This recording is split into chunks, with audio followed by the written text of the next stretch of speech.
Hello! This video is to help you when discharging a newly diagnosed patient and their family so that they will know what to do when they get home from the hospital. Whether you are night shift or day shift, this video serves as an instruction guide for you to best help our patients and their family. As a reference, we will be reviewing the new Diagnosis teaching binder, which you will find in the equipment supply room. Also, a flip chart is available at the charge nurse desk.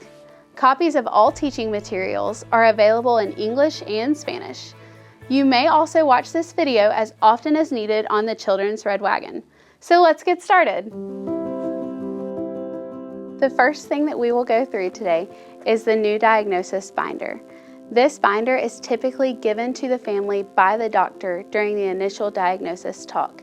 But if for some reason the patient does not have the binder yet, it can be found in the equipment supply room.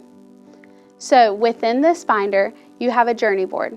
This journey board will hang on the patient's window throughout their stay. It tells you what has already been taught and what still needs to be taught. These things are signed off by you as you teach the material. Additionally, there are ER wallet cards. These ER wallet cards are used when a patient has to come to the emergency room, whether it be Children's of Alabama or their outside hospital. It tells the ER exactly what needs to be done, has their name, their diagnosis, and their birthday, so it's easily identifiable for that patient. In addition, there is a magnet. These magnets talk about oncologic emergencies and are good for the patient to put on their fridge. Additionally, there is a blue packet of information. This blue packet talks you through the discharge teaching process. This packet is for you, but will also go with them when they go home. In addition to the new diagnosis guide, there's also a Children's of Alabama specific teaching guide. This teaching guide teaches about Clinic 8, our specific emergency department, and where to park.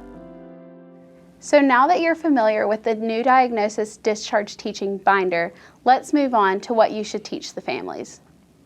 We will be going through the flip book that you will be using when doing diagnosis teaching with the families. What you will see in the flip book is the same as the slides that will be going on during this presentation. Night shift will be responsible for teaching the first half of the flip book, covering the basics, including the overview of the binder and app, how to reach the oncology team, when to call for help, visiting the emergency room, and fever. Day shift will be responsible for teaching the last half of the flip book, including symptoms, preventing infection, precautions during treatment, and giving medicines. If needed, day shift will also be responsible for teaching about brain tumors and shunt precautions and wound care. Now we will start going through the new diagnosis guide, Caring for Your Child at Home. The first thing that we will ensure is that we have all of the education materials that we previously went over: the family handbook, the new diagnosis guide, and the COA resource packet. The first thing you will make sure the family does is to download the Children's Oncology Group Kids Care app from the Apple Store or from the Google Play. They can do this by scanning the QR code in the packet. You can also see the instruction sheet in your packet for more details. Next, we will go over reaching the oncology team. To reach the oncology team at Children's of Alabama, you can get the parents to plug in this number to their app. The number is 205-638-9285. They can plug this number in both slots for the day team and the night team. That way, whenever the time is that they need to call, they can click on the appropriate time column. At this point, walk the parents through putting the number in the app. Next, we'll talk about when the family needs to call for help. For emergency help, call 911 immediately if your child is not breathing or has severe difficulty breathing, has skin and or lips that look blue, is having a seizure, or does not wake up after you have tried to wake them. This is when you would tell the parents to call for immediate help, and they would call the number that they've previously put into the COG app. Things they would call for immediate help is fever, which we consider a fever of 100.4 or higher. Also, if they were to have chills or shivering, you do not want to wait until the clinic opens. You want to make sure that they call immediately. Other symptoms they would call for is if they were having trouble breathing or bleeding that does not stop within 5 to 10 minutes. Also, if they have a change in behavior, sudden change in vision, or severe or repeated headache. new weakness, uncontrolled pain, or a break or leak in their central line, repeated vomiting, diarrhea, not able to drink fluids, or exposure to chickenpox or shingles. Typically, I tell the parents at this point, if they're unsure or uneasy about anything, it's always better to call than not to call. Be sure to tell the parents that they know their child best, and if they feel that anything is off, please feel free to call us at any time. Next, we'll discuss visiting the emergency room. So for visiting the emergency room, you will have a physical card that we will give the family before discharge, and it will talk about the patient name, the date of birth, the diagnosis, and their MR number. On the back of the card, it will give the nurse and the doctors in the emergency room instructions on what to do with the child when they arrive to the emergency room. These cards will also be available in the COG app. Tell the parents when they arrive to the emergency room to give this to the nurse or the doctor at the registration so that they are aware of what needs to happen with their child. They can tell the nurse or the doctor their type of cancer, the reason they are visiting, and then they can show this card or the app. If they're coming to the Children's of Alabama, you need to tell them that the ER is located at the corner of 16th Street and 5th Avenue South. They can drive into the ambulance entrance and ask for valet parking. If the parents live more than 1 hour from Children's of Alabama, then they need to locate the ER that's closest to them and learn the local ER phone number and keep it with them at all times. Tell the parents before going to the emergency room that they should call the oncology nurse first. When possible, call the oncology nurse before going to the emergency room so they can tell the ER that the patient is on the way. They also should bring their child's medicines with them. Bring any medicines with the child that they are taking and/or the medicine list with them to the emergency room. If a child has a port, it's important to apply the numbing cream before even leaving the house if possible. They also need to tell the nurse upon arrival the port needle size that is used for their child. Commonly, it is 20 gauge 3/4 inch. Next, we will discuss fever. We will now discuss with the parents how to take the child's temperature at home. First, they need to make sure that they have a working thermometer. If they do not have a working thermometer, we will provide them with one that is found in the clean supply room. Make sure they are aware of how to take the child's temperature. They need to check their child's temperature if they do not feel well or if they are warm. It's very important that they understand that they cannot take a rectal temperature because this can cause infection and bleeding. Make sure that they are aware that we consider a fever 100.4 or higher. This must be measured under the tongue or under the arm. Fever can be a sign of very serious infection. Without treatment for fever, this child could get very sick.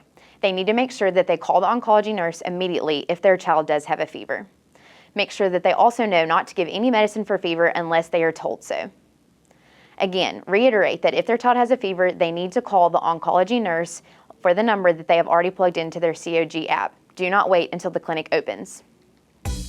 This concludes the night shift portion of this video. Next, we will move into frequently asked questions.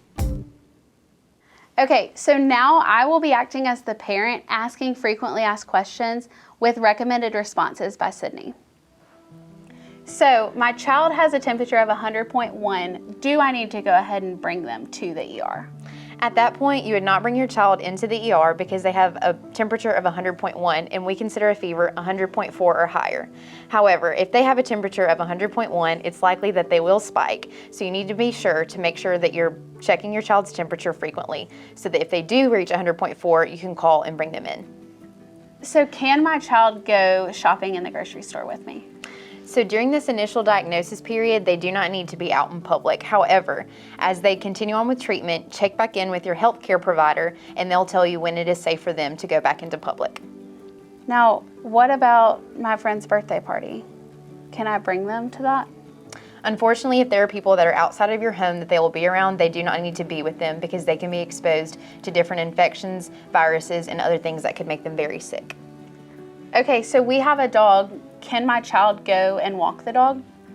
So if y'all already have a pet, then you can keep the pet, obviously. They just do not need to handle any of their excrement, their waste, or taking care of it. They are allowed to walk the dog, play with the dog. They just need to make sure that all of the pets in the home have been vaccinated and they are handling it properly. Okay, so what about school? Can my child go to school?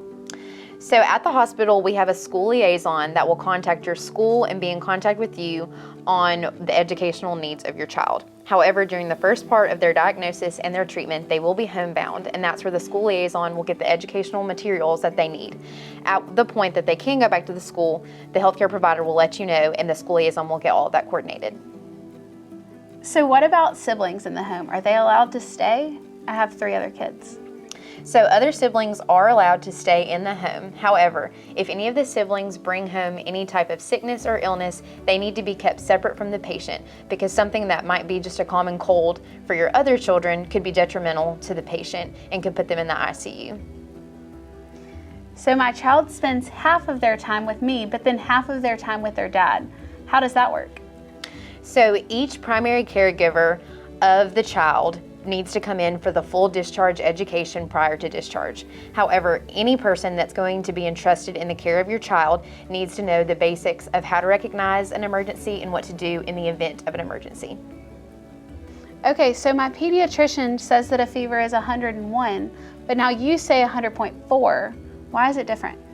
So typically pediatricians do say that 101 is considered a fever. However, now that your child has been diagnosed with cancer, we say that a fever is 100.4 because they are immunocompromised and they do have a port or a central line that also increases their risk for infection. So we like to say that 100.4 is considered a fever, so that way we can start treatment as quickly as possible. So what about medicine? What if I realize that my child is out of their medicine and it's 11 o'clock at night? What do I do? So you don't have to wait until opening hours in order to call us. You can still call the number that we've plugged into your COG app, and you can leave a message telling us that you need a refill on your prescriptions. However, we do encourage that you stay on top of this so that there's not a time that your child has the risk of going without any type of medication. So since my husband couldn't be here today, how can I share all of the information that we've put in the app with him? So we tell parents that they can both download the app separately on their phones. However, you need to share the same login information, which would be the same username and password. That way, everything that you put into the app and everything that he puts into the app syncs together. So now that we've talked through all of this stuff, know that you have resources. You have your charge nurse, your educator, and any other experienced nurse around you. All of these people want to help you. Thank you so much for taking time to watch this video. If you have any questions, please refer to the Learning Resources page on the Red Wagon.